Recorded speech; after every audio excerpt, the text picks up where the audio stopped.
To you and your baby, we dedicate this film. For nearly 9 months, you will have been providing a snug home for him and supplying food for his rapidly growing body. 9 months is not long in a lifetime, but if you're like the average mother-to-be, when it's nearly over, you'll be ready. In fact, you'll be waiting and waiting. Everybody gets a little impatient for the baby toward the end of pregnancy. That is, everybody but the baby himself. He's in no hurry at all. But for you and your husband, those last weeks do seem to drag a little. And chances are your husband will be looking forward to the day with just about as much anticipation as you will. But however much the time seems to drag, there isn't any doubt that the day will soon arrive when you will be going to the hospital. So in preparation, you will pack a bag to take along. Toothbrush, makeup, a bed jacket perhaps, and so on. Useful things, and things to make you pretty. And then one day, in the middle of things, probably when you least expect it, labor begins. Rhythmically, surely, labor begins. You feel the pains, the labor contractions of the uterus, either low in the abdomen or low in the back, under the flat bone midway between the hips. The rhythm is slow at first. The contractions come every half hour for about 20 seconds. But soon the contractions lengthen, the intervals shorten, and you keep a record. 25 minutes, 20 minutes, 15 minutes, 10 minutes. And now it's time to call the doctor. He will be most interested in what you have to tell him, for he has, after all, been following your progress for 9 months.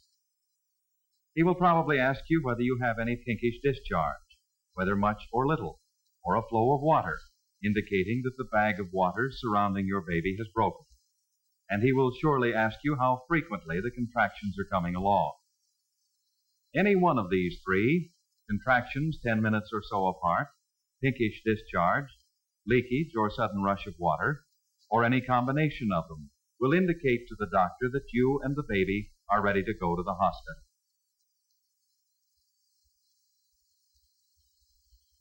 He will tell them that you are on your way. And so you are. It's a relief to know that your baby is finally on his way. You don't need to hurry. There will be plenty of time. Of course, your husband may get a little excited, but don't let that bother you. Take your time. Following your doctor's call, the staff will have made preparations for your arrival.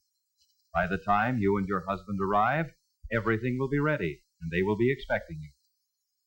At the hospital admission desk, you may be asked a few questions, but only a few, and then you will be taken to the maternity ward to prepare for the delivery of your baby. Your husband will stay behind to answer more questions, fill out the necessary forms, and take care of the financial end of things. When you reach your room, you will get undressed, put on a hospital gown, and roll into bed. Immediately, a lot of people will become very much interested in you and your baby. Your arrival will start into action an experienced team dedicated to helping you bring your baby into the world. They will be quiet and efficient. They'll do everything they can to make you comfortable, to help ensure success in this very important moment for you and your family. Soon your doctor arrives to take charge of things. He will be following your progress closely now, and first he will examine you to see how far along in labor you are and to check on the baby's position. Now let's move inside to see what has been happening. Here is a side view of the abdominal cavity in the upper part of the leg. Notice the distended abdomen with the navel in its normally popped-out state. The bladder and rectum have been squeezed aside by the uterus, or womb containing the baby, and by the vagina through which he will be born. Now, labor, as it is called, is the work your body does in easing the baby out. Two sets of muscles are primarily involved in labor. The long muscles, called longitudinals, extending from top to bottom of the uterus, and the circular muscles, called sphincter muscles, that surround the neck of the uterus and have held the uterus closed, or nearly so, during pregnancy. The long muscles do most of the work during labor. As they contract, they move the baby down and out the opening surrounded by the sphincter muscles. These sphincter muscles are intended to reverse their usual action now. They must relax completely and allow the opening to stretch so the baby can move out into the vagina easily. Now, if you let yourself become overly worried and overly tense, the sphincter muscles may not relax as they should. They may contract, tightening around the opening, opposing the action of the long muscles as they contract to push the baby out. This may increase the discomfort of each contraction. However, most labors are normal and natural, and if you're confident and relaxed, the sphincter muscles are also relaxed and gradually open up to let the baby through. That's why it's really important for you to know what's involved in labor and the birth of your baby, so you can be reasonably relaxed and take it as easy as you can.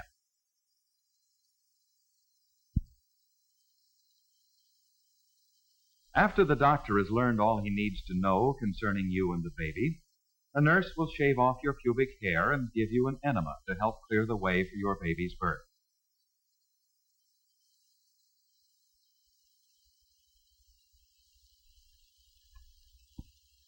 And so you rest, a patient so far as possible. You knit perhaps, and the first stage of labor continues, taking its own sweet time. And when a contraction comes along, you relax, letting the uterus have its way.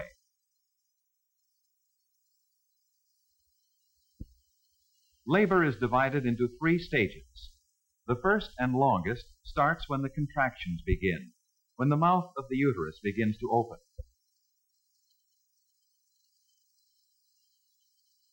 Gradually, the sphincter muscles relax. At the same time, the long muscles contract, gently pushing the baby on his way. The first stage ends when the opening is large enough to let the baby slip through.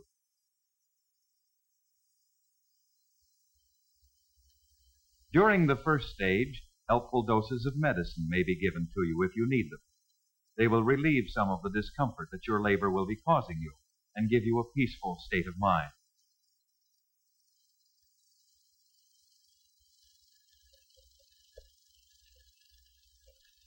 Try to relax each time your uterus contracts. Breathe slowly, deeply, easily. Deep, slow abdominal breathing not only helps to relax you, it also helps to get the baby into line for an easy delivery.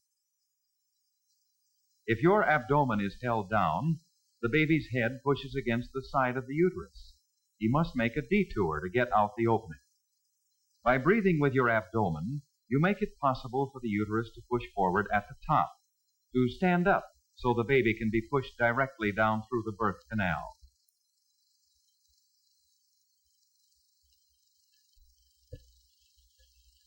So far as you can, try to relax with each contraction. Try not to squeeze. This will help the sphincter muscles relax and allow the uterus to open. When the mouth of the uterus has opened completely, the second stage of labor begins, and soon you will be taken to the delivery room.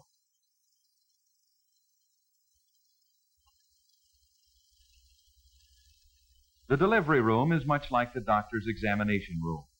Its main piece of furniture is the delivery table, where your baby will be born. There is a table with sterile drapes to cover your abdomen, legs, and buttocks, and with sterile gowns, towels, and rubber gloves for the doctors and nurses.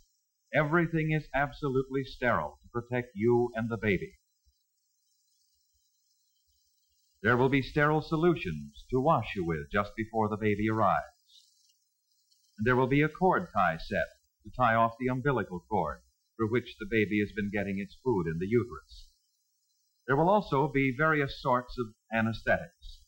For example, a continuous caudal anesthetic set, a saddle block anesthetic set, and there will be gas available. Some mothers, perhaps you, may want a certain kind of anesthetic. Feel free to ask for it, but by all means leave the decision in your doctor's hands. Finally, there will be a bassinet ready to receive your baby. And so you reach the delivery room, ready to deliver your baby. Contractions are coming along about every 3 minutes, but try not to be overly impatient. Try to keep your mind free of worry and hurry. You can rely on your doctor and his helpers, you know. They've brought a lot of babies into the world. So you will know what to expect. Your doctor will tell you what he is going to do, and more important, what he wants you to do to help your baby along.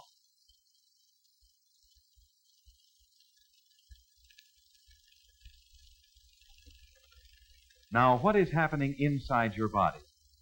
Well, the baby's head is moving through the mouth of the uterus. With each contraction, he will move down the birth canal a little farther.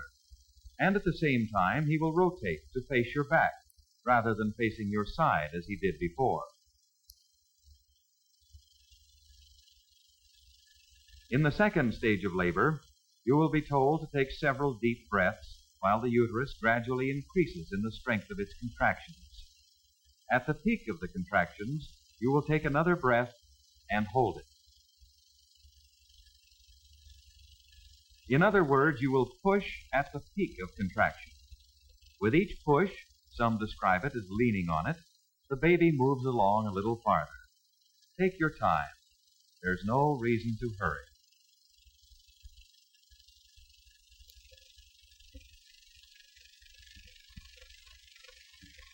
This is hard work, of course, and you need to rest between each contraction. You won't be alone in your work. Your doctor will be working too. He will be keeping you informed of progress and will be ready to receive the baby as he comes out through the vaginal opening. Remember, in the second stage of labor, you push with each contraction.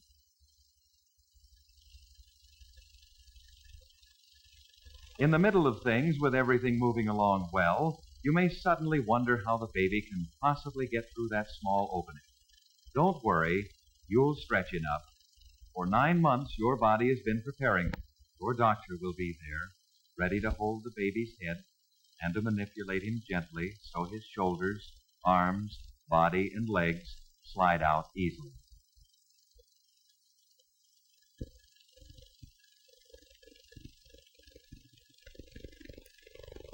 So, in a very little while, you have become 2. And he will be a fine, healthy baby, announcing his arrival with a good, loud cry. The doctor will tie the umbilical cord and cut it. Since the cord has no nerves, neither you nor the baby will feel it.